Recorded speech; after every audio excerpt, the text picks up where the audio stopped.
ನಮಸ್ಕಾರ ಸ್ನೇಹಿತರೆ, story world ಅನ್ನೋ ಚಾನಲ್ಗೆ ಸ್ವಾಗತ. ಸಾಲು ಮರದ ತಿಮ್ಮಕ್ಕ ಅಂದರೆ ಯಾರಿಗೆ ಗೊತ್ತಿಲ್ಲ ಹೇಳಿ? ಎಲ್ಲರಿಗೆ ಗೊತ್ತಿರುವ ಹಾಗೆ ಸಾಲು ಮರದ ತಿಮ್ಮಕ್ಕನ ಹಾಗೆ ಸಾಧನೆ ಮಾಡಲು ನಮಗೆ ಯಾರಿಗೂ ಆಗುವುದಿಲ್ಲ. ಅವರ ಕಥೆಯನ್ನು ಈ ವಿಡಿಯೋದಲ್ಲಿ ಹೇಳುತ್ತೇನೆ. ಪರಿಸರ ಎಂದರೆ ಕರ್ನಾಟಕದಲ್ಲಿ ತಕ್ಷಣ ನೆನಪಾಗುವ ಹೆಸರು ಸಾಲು ಮರದ ತಿಮ್ಮಕ್ಕ. ವೃಕ್ಷ ಮಾತೆ ಎಂದು ಹೆಸರು ಇವರನ್ನು ಕರೆಯುತ್ತಾರೆ. ವರ್ಷಗಳ ಹಿಂದೆ ನೂರಾರು ಸಸಿಗಳನ್ನು ನೆಟ್ಟು ಪರಿಸರಕ್ಕೆ ಕೊಡುಗು ನೀಡಿರುವ ತಿಮ್ಮಕ್ಕ ತಾವು ನೆಟ್ಟ ಸಾಲುಗಳು ಸಸಿಗಳಿಂದಲೇ ಸಾಲು ಮರದ ತಿಮ್ಮಕ್ಕ ಎಂದು ಹೆಸರು ಪಡೆದುಕೊಂಡವರು. ಪರಿಸರಕ್ಕೆ ಸಾಲು ಮರದ ತಿಮ್ಮಕ್ಕ ನೀಡಿರುವ ಕೊಡುಗೆ ಬಗ್ಗೆ ತಿಳಿದು ಅದೆಷ್ಟೋ ರಾಷ್ಟ್ರೀಯ ಮತ್ತು ಅಂತಾರಾಷ್ಟ್ರೀಯ ಸಂಸ್ಥೆಗಳು ಅವರನ್ನು ಗೌರವಿಸಿದೆ. ತುಮಕೂರು ಜಿಲ್ಲೆಯ ಗುಬ್ಬಿ ತಾಲೂಕಿನ ತಿಮ್ಮಕ್ಕ ಅವರು ಜನಿಸಿದರು. ತಂದೆ ಚಿಕ್ಕರಂಗಯ್ಯ, ತಾಯಿ ವಿಜಯಮ್ಮ. ಶಾಲೆಗೆ ಹೋಗಲು ಸಾಧ್ಯವಾದದ್ದರಿಂದ ತಿಮ್ಮಕ್ಕ ಮೊದಲು ದನಕರಗಳನ್ನು ಮೇಯಿಸುತ್ತಿದ್ದರು. ನಂತರ ಹತ್ತಿರದ ಒಂದು ಕಲ್ಲುಗಣಿಯಲ್ಲಿ ದಿನಕೂಲಿ ನೌಕರಾಗಿ ಕೆಲಸ ಮಾಡಿದರು. ಇವರು ಚಿಕ್ಕಯ್ಯ ಎಂಬ ಒಬ್ಬ ದನಕಾಯುವನು ಸುಮಾರು 12 ವರ್ಷಗಳ ವಯಸ್ಸಿನಲ್ಲಿ ಮದುವೆಯಾದರು. ಚಿಕ್ಕಯ್ಯ ಅವರು ರಾಮನಗರ ಜಿಲ್ಲೆಯ ಮಾಗಡಿ ತಾಲೂಕಿನ ಹುಲಿಗಲ್ ಗ್ರಾಮದವರು. ಮದುವೆಯಾಗಿ ಅದೆಷ್ಟು ವರ್ಷಗಳಾದರೂ ತಿಮ್ಮಕ್ಕ ಅವರಿಗೆ ಮಕ್ಕಳಾಗಲಿಲ್ಲ. ಹೀಗಾಗಿ ತಿಮ್ಮಕ್ಕ ಮಕ್ಕಳಿಲ್ಲ ದುಃಖವನ್ನು ಮರೆಯಲು ರಸ್ತೆ ಬದಿಗಳಲ್ಲಿ ಆಲದ ಸಸ್ಯಗಳನ್ನು ನೆಡಲು ಪ್ರಾರಂಭಿಸಿದರು. ಕುದಿರೆನಿಂದ ಹುಲಿಕಲ್ ತನಕ ಇರುವ ರಾಜ್ಯದ ಹೆದ್ದಾರಿ 84ರಲ್ಲಿ ತಿಮ್ಮಕ್ಕ ಅವರು ಆಲದ ಸಸ್ಯಗಳನ್ನು ನಟ್ಟರು. ತಿಮ್ಮಕ್ಕ ಅವರು ಹಳ್ಳಿಯ ಬಳಿ ಆಲದ ಮರಗಳು ಹೇರಳವಾಗಿದ್ದವು. ತಿಮ್ಮಕ್ಕ ಮತ್ತು ಅವರ ಪತಿ ಈ ಮರಗಳಿಂದ ಸಸಿಗಳನ್ನು ಕಸಿ ಮಾಡಲು ಆರಂಭಿಸಿದರು. ಮೊದಲ ವರ್ಷದಲ್ಲಿ 10 ಸಸಿಗಳನ್ನು ನೆರೆಯದ ಕುದುರುಹಳ್ಳಿಯ ಬಳಿ 400 ಕಿಲೋಮೀಟರ್ ಉದ್ದಳತೆಯ ಸಸಿಗಳನ್ನು ನೆಟ್ಟರು. 2ನೇ ವರ್ಷ 15 ಮತ್ತು 3ನೇ ವರ್ಷ 20 ಸಸಿಗಳನ್ನು ನೆಟ್ಟರು.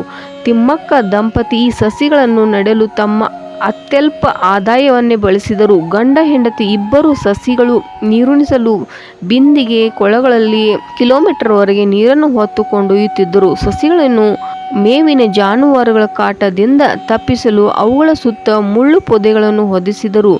ನೀರಿನ ಅಭಾವ ಉಂಟಾಗಿ ಗಿಡಗಳಿಗೆ ತೊಂದರೆಯಾಗುತ್ತಿದೆ ಎಂದು ಅನಿಸಿದಾಗ ಮತ್ತೆ ಹೆಚ್ಚಾಗಿ ಮುಂಗಾರು ಮಳೆ ಕಾಲದಲ್ಲಿ ಗಿಡವನ್ನು ನೆಡಲು ಶುರು ಮಾಡಿದರು. ತಿಮ್ಮಕ್ಕ ಅವರು ಪತಿ 1991ರಲ್ಲಿ ಮೃತಪಟ್ಟರು. ದುಃಖದಿಂದ ಹೊರಬಂದ ತಿಮ್ಮಕ್ಕ ಅವರು ಮತ್ತೆ ಮರಗಳನ್ನು ಸ್ವಂತಾನನ್ನು ಕೊಂಡುಕೊಂಡರು. ಬಳಿಕ ಹೊಸ ಚೈತನ್ಯದಿಂದ ಅವುಗಳನ್ನು ಪೋಷಿಸುವುದನ್ನು ಮತ್ತೆ ಮುಂದುವರಿಸಿದರು. ಸಾಲು ಮರದ ತಿಮ್ಮಕ್ಕ ಈ ರೀತಿ ತಮ್ಮ ಸ್ವಂತ ಖರ್ಚಿನಲ್ಲಿ 8,000 ಸಸಿಗಳನ್ನು ನಟ್ಟಿದ್ದಾರೆ. ಇಂದಿಗೆ ಅವುಗಳ ಮೌಲ್ಯ ಸುಮಾರು 15 ಲಕ್ಷಕ್ಕೂ ಅಧಿಕ ರೂಪಾಯಿಗಳೆಂದು ಅಂದಾಜು ಮಾಡಲಾಗಿದೆ. ಮರಗಳ ನಿರ್ವಹಣೆಯನ್ನು ಈಗ ಕರ್ನಾಟಕದ ಸರ್ಕಾರವು ವಹಿಸಿಕೊಂಡಿದೆ. ಅನಕ್ಷರ ಸಂಸ್ಥೆಯಿದ್ದರೂ ತಿಮ್ಮಕ್ಕ ಪರಿಸರ ಸಂರಕ್ಷಣೆಯಲ್ಲಿ ಮಹತ್ವ ಕಾರ್ಯ ಮಾಡಿದರು. ಮುಂದಿನ ಪೀಳಿಗೆಯ ಹಿತದೃಷ್ಟಿಯನ್ನು ಗಮನದಲ್ಲಿಟ್ಟುಕೊಂಡು ಮರಗಳಿಗೆ ನೀರು ಉಣಿಸಿ ಬೆಳೆಸಿದರು. ಪರಿಸರ ಸಮಸ್ಯೆಗಳ ಸುತ್ತಲೂ ಮುಖ ಮಾಡಿದ ತಿಮ್ಮಕ್ಕ ಅವರು ಈ ಕುರಿತು ಹಲವು ಪ್ರತಿಭೆಗಳನ್ನು ಪಾಲ್ಗೊಂಡಿದ್ದಾರೆ. ಭಾರತ ಸರ್ಕಾರ 2019ರಲ್ಲಿ ಪದ್ಮಶ್ರೀ ಪ್ರಶಸ್ತಿಯನ್ನು ನೀಡಿ ಗೌರವಿಸಿದೆ. ಭಾರತದ ರಾಷ್ಟ್ರೀಯ ಪೌರ ಪ್ರಶಸ್ತಿ ನೀಡಿ ಸನ್ಮಾನಿಸಲಾಗಿದೆ. ಭಾರತದ ರಾಷ್ಟ್ರೀಯ ಪೌರ ಪ್ರಶಸ್ತಿ ನೀಡಿ ಅಮೆರಿಕದ ಸಂಯುಕ್ತ ಸಂಸ್ಥಾನದ ಲಾಸ್ ಏಂಜಲೀಸ್ ಮತ್ತು ಓಕ್ಲ್ಯಾಂಡ್ ಕ್ಯಾಲಿಫೋರ್ನಿಯಾಗಳಲ್ಲಿ ಪರಿಸರ ಶಿಕ್ಷಣಕ್ಕಾಗಿ ತಿಮ್ಮಕ್ಕ ಅವರ ಸಂಪನ್ಮೂಲಗಳು ಎಂಬ ಪರಿಸರವಾದಿ ಸಂಘಟನೆಗಳು ತಿಮ್ಮಕ್ಕನ ಹೆಸರನ್ನು ಇಡಲಾಗಿದೆ.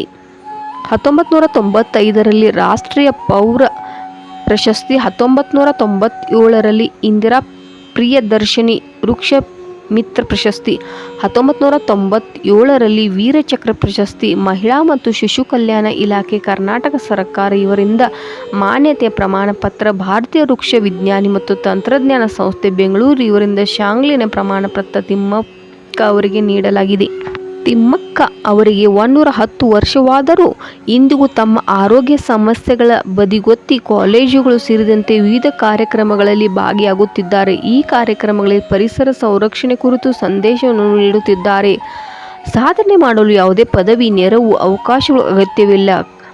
ಕಾಯಕ ನಿಷ್ಠೆ ಇಟ್ಟುಕೊಂಡು ಎಲ್ಲರೂ ಒಳ್ಳೆಯದು ಮಾಡಬೇಕು ಎಂಬ ಧ್ಯೇಯ ಇದ್ದರೆ ಜಗತ್ತನ್ನೇ ಬದಲಾವಣೆ ಮಾಡುವ ಶಕ್ತಿ ಆಗಬಹುದು ಎಂಬುದಕ್ಕೆ ತಿಮ್ಮಕ್ಕನ ನಿರ್ದೇಶನವಾಗಿದ್ದಾರೆ. ತಿಮ್ಮಕ್ಕ ಅವರು ತಮಗೆ ತಾವೇ ಅವಕಾಶ ಮಾಡಿಕೊಂಡು ಸಾಧನೆ ಮಾಡಿದ ಮಹಿಳೆಯಾಗಿದ್ದಾರೆ. ಅವರ ಸಾಧನೆ ಚಿರಸ್ಥಾಯಿ ಆಗಿರಲಿದೆ. ತಿಮ್ಮಕ್ಕ ಅವರ ಸಾಧನೆಯನ್ನು ನೋಡಿದರೆ ಜೀವನದಲ್ಲಿ ನಾವು ಏನು ಬೇಕಾದರೂ ಸಾಧನೆ ಮಾಡಬೇಕೆಂಬ ಛಲ ಹುಟ್ಟುತ್ತದೆ. ಈ ವಿಡಿಯೋ ನಿಮಗೆ ಇಷ್ಟವಾಗಿದ್ದಲ್ಲಿ ಲೈಕ್ ಮಾಡಿ, ಶೇರ್ ಮಾಡಿ ಮತ್ತು ಸಬ್ಸ್ಕ್ರೈಬ್ ಮಾಡಿ. ಹರೇ ಕೃಷ್ಣ ಹರೇ ರಾಮ.